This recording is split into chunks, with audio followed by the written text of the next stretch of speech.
Peace, folks. Welcome back to the channel. Today you know what truck this is. You know what this is. This is blue. This is my 94 12 valve Cummins. And we did the video a little while back about the wheel studs being too long, had front wheel wobble. So I got those all cleared off. And I still have wheel wobble. Not as bad as before, but it's still creeping up on me. About 52 mile an hour and then over 60 mile an hour front end wobbles, and it's come from this wheel. So I'm going to go ahead and replace the whole rotor on this side. So you've seen on the other video how you get the wheel off. Pop your center cap off, crack all the lug nuts loose, jack the wheel up, take all the lug nuts off, pull the wheel off, and then get a 3/4 socket and take the lug nuts off the adapter spacer ring I got. So I'm going to go do all that and spare you from having to sit through that again. And once we get to that point, then we'll pick it back up. Alright, so we got all these undone. Just pull that off, set that off on the side, not in the gravel, keep the goo and the rocks over there. So back here, here and then down here, there's a 10mm or 3/8 Allen head bolt back there, so you can use an Allen wrench or you can use the Allen head sockets. I like to use the sockets forever and ever. I use the Allen wrenches, but sockets makes it a little easier. Take that off there and there, pull the caliper back. Be careful with this hose. If you just kind of let it hang, that puts a lot of undue pressure here and on here, and that can make this leak. So I like to take the caliper and set it up here on the control arm. You can also tie it up with a coat hanger or bungee cord, whatever, float your boat. So I got to get the brakes off of there first before I can get access to this. The next thing will be to take the cap off, castle nut and all that good stuff. So we'll get that off.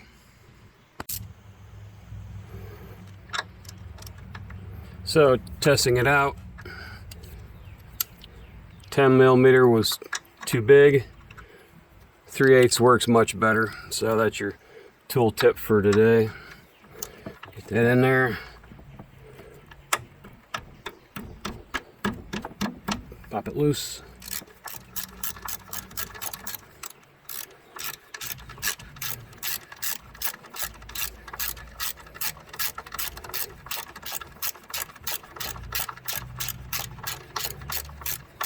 A lot of times when it gets loose, it doesn't move. Kind of put your finger on the side of the socket and it'll hold it in place so you can ratchet it to keep going. All right, let's get the bottom one. This 3/8 feels a little wobbly in there, but there is no other. A 9mm might work. The little kit I have only has a 10 and then an 8mm. It doesn't have a 9, so that might work for you, but 3/8 is the correct size for that.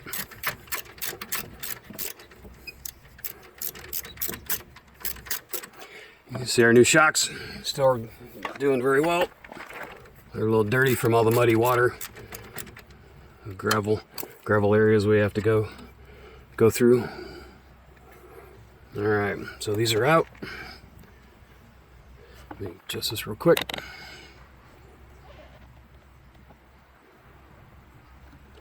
Pull this out and set it up here nice and easy. So it's out of the way.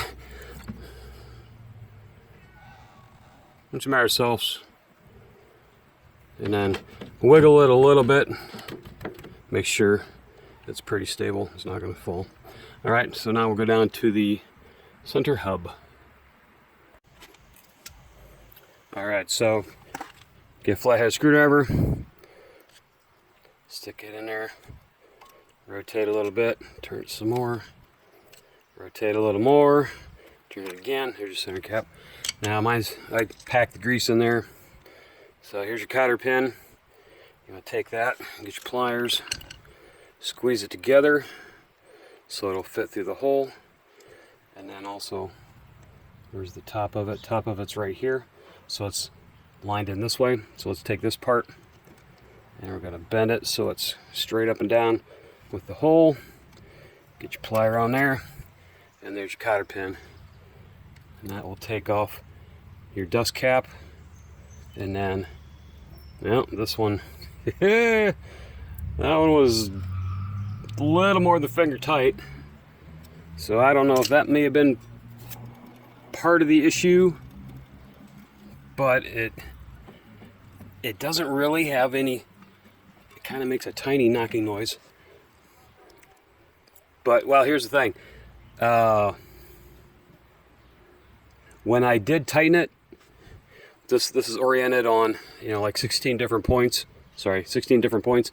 And you have to get it lined up with there and there so the pin can go through. There's only the one spot for this cotter pin to go through.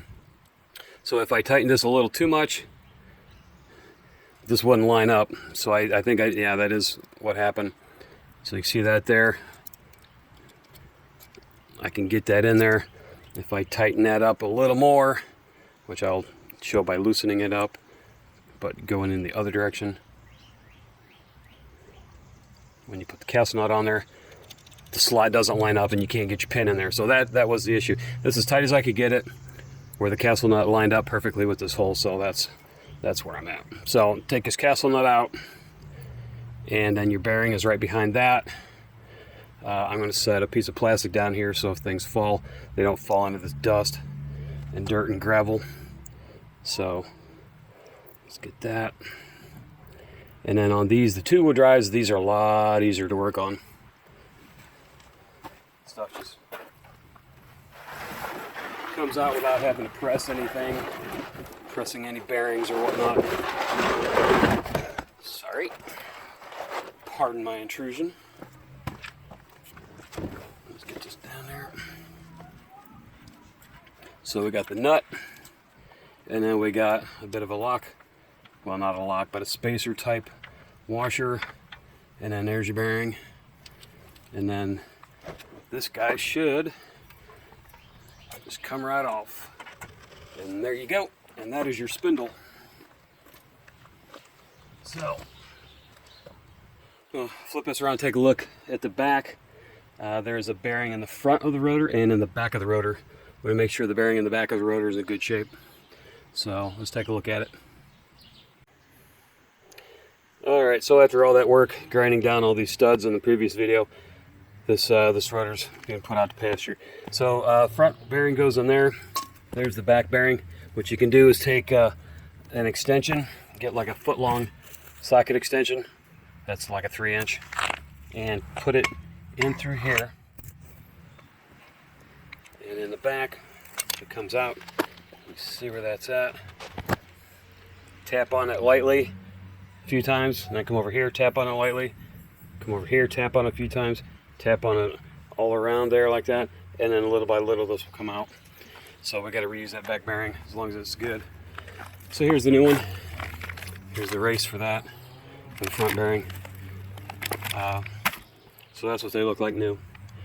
This one does have the shorter studs, which is good, so we won't have to do any trimming when we put our adapter ring back on.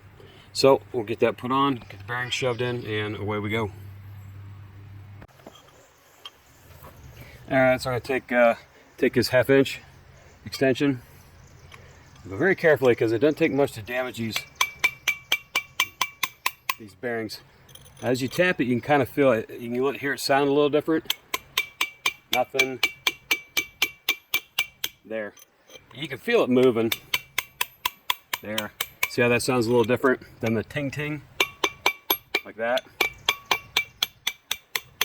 That's on the bearing, and it's moving just a little bit. So go crossed.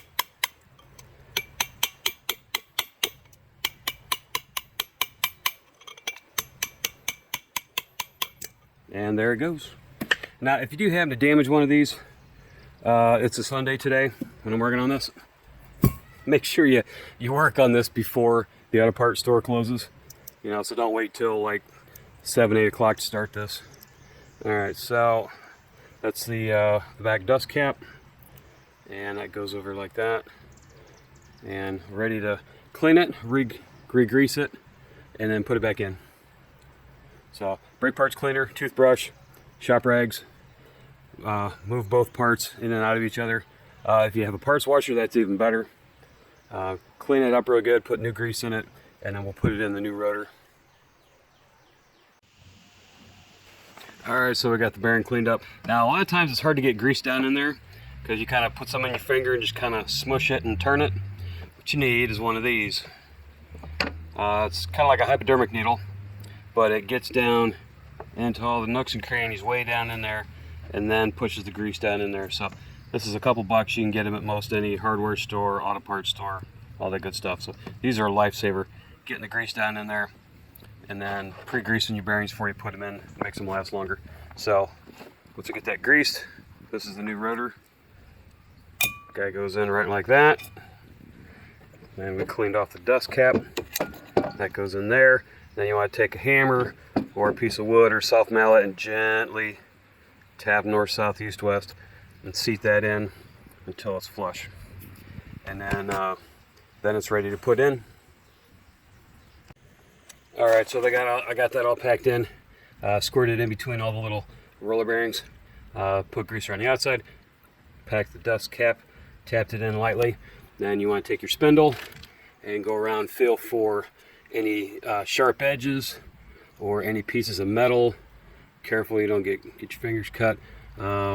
Dirt, grit, anything like that. This was put on about a month or two ago, so everything's still pretty clean. So we're going to put that back in and put that back on there. Yeah, it feels pretty good. Another thing, these come with Cosmoline or like a rust inhibitor. So you definitely want to take brake parts cleaner, alcohol, kerosene, something like that, and rub off all the grease off of both sides of this before you install it and put it back together. So make sure you get the greasiness off of there. So we're going to put that back on there and finish up.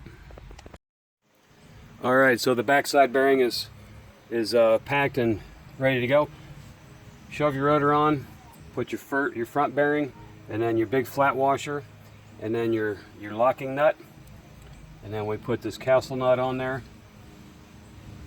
And let's orient that just a little bit. Put your cotter pin in, bend the cotter pin on the bottom, put a little extra grease in there, put your cap on, put your brake caliper back on back here, tighten it down, put your wheel on, and you're done.